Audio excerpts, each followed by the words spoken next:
let's call it B of 1, B1 of 1. And this will be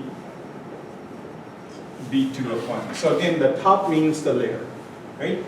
Let's go over here. This will be W, which one? 2 at the top. 2 at the top, it's the second layer. And then 1, 1, 1. What about this one? 1, 2. 1, 2. 2. What about this one? 2, 1. No, it's B.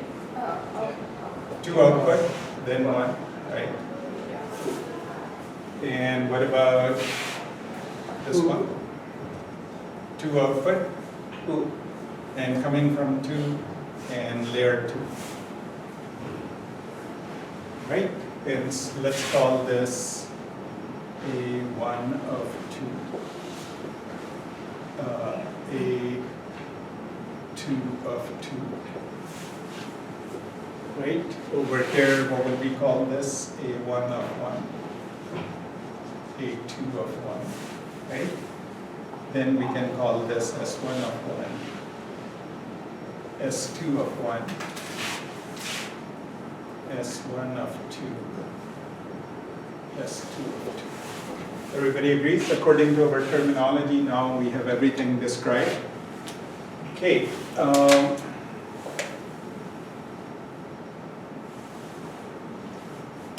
Okay, so the loss could be written as, for example, in this case, summation A of I minus Y of I squared. So I equal to 1 to 2 as an example. Right, if you expand it, you can see this will be A1 minus Y1 squared plus A2 minus Y2 squared, correct?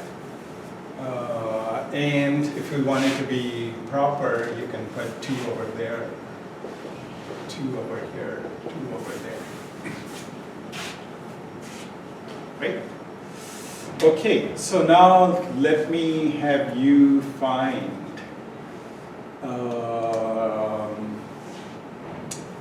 so if you can understand this, everything else will be extremely straightforward. So pay special attention to this one.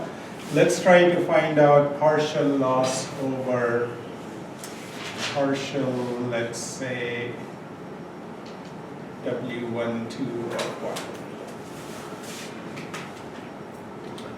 So like I said, the easy way to do this will be trace a path backwards and then do a chain of derivatives, right? Yes. So if I start from here, take a look, I can go through here, and come over here. Everybody agrees? Yes. Is there another way to come from the output to over here? No. Yes. I, Y2. from, If we go down, right? Yes. If we go down, then go straight up, The option. and then come over here. Okay, so here this is where it gets complicated. Okay, as we make it deeper and deeper and more complex neural networks, you'll see there will be multiple paths involved, and so the calculation of the partials will be now not just according to the partials in one path, but will be the sum of partials in multiple paths. Okay, so now, like I said, this is a very important concept. So this part, if you can pay special attention. So let's start from here. Let me go to the red path. Can you tell me what it will be partial L over A1. A1 of 2, right? From here to here. Everybody agrees?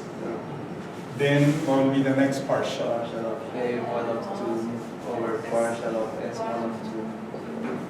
Plus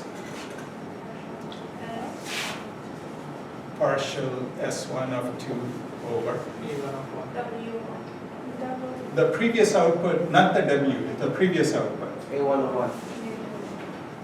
A1 of 1. Oh, sorry, multiply. Okay, then Partial of 1 over, Partial of S1 of 1. okay, then The partial of S1 of 1 and the partial of, what are we doing? okay, our goal was to find W12, Yeah. right? The So- partial is the 1 to 1. Everybody agrees? Yes. Okay, can we put all the values? What will be partial L over partial A1 of 2? So you can see this doesn't matter, right? So this will be what? So 2A1 of 2 minus 2I1. 2A1 of 2 minus Y of 1. 1. Okay, That's a sigmoid.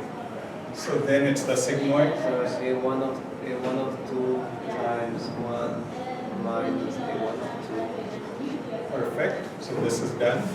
Then, S1 over A1.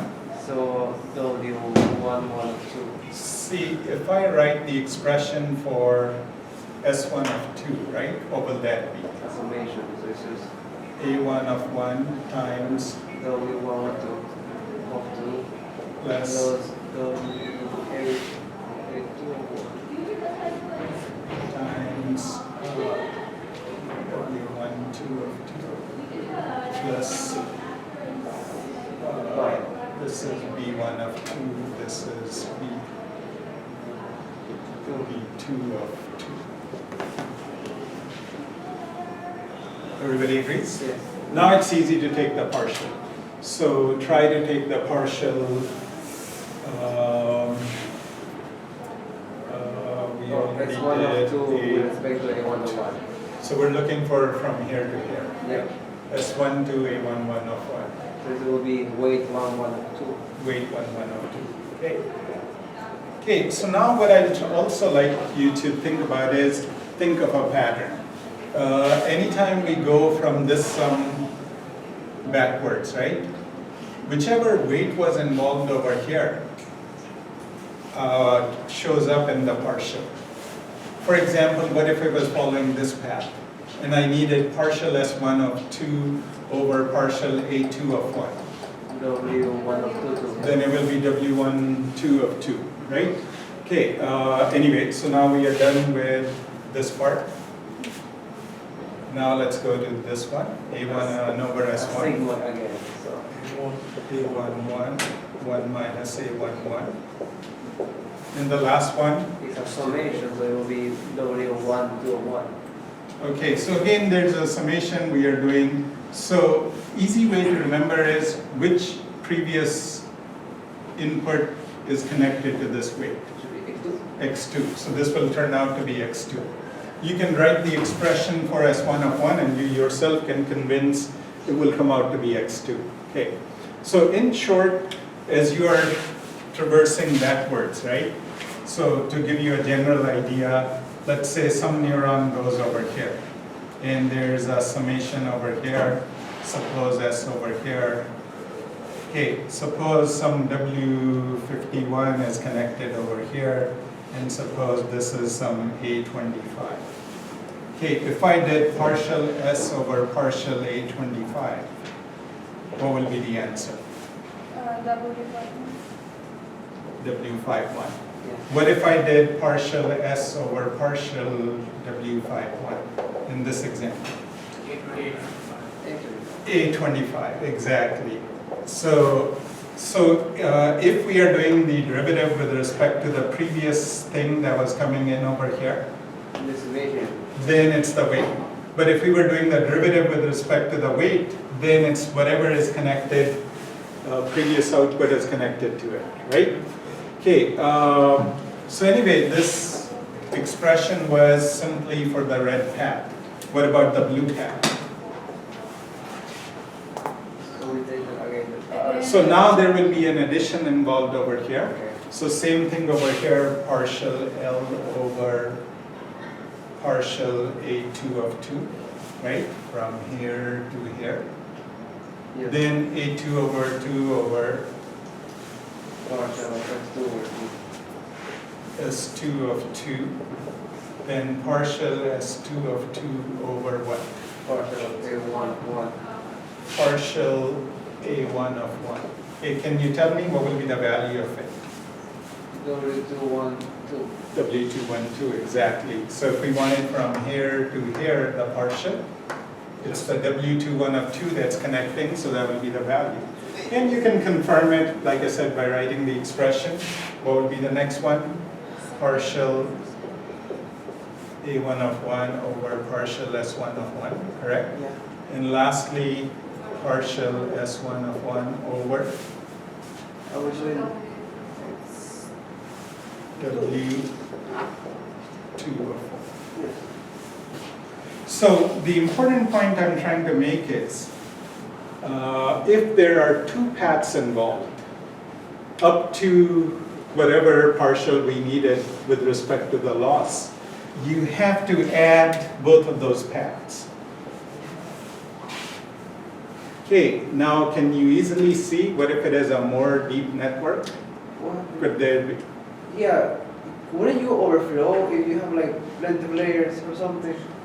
Right. Not overflow, but won't this easily become, suppose there were 10 paths to a certain derivative, right? So as you can see, it's easily going to become Okay, expect expensive complex, combinations. right? So what time do we have? It's 255. Right, 255. 2:55? Okay, so let's take a break because the next concept is extremely important I want to address. If there were hundreds of paths over there, is there a shortcut to computing the derivatives? Okay. Obviously the answer is yes, but what is that answer? How do we come up with that? I'll describe it after the break.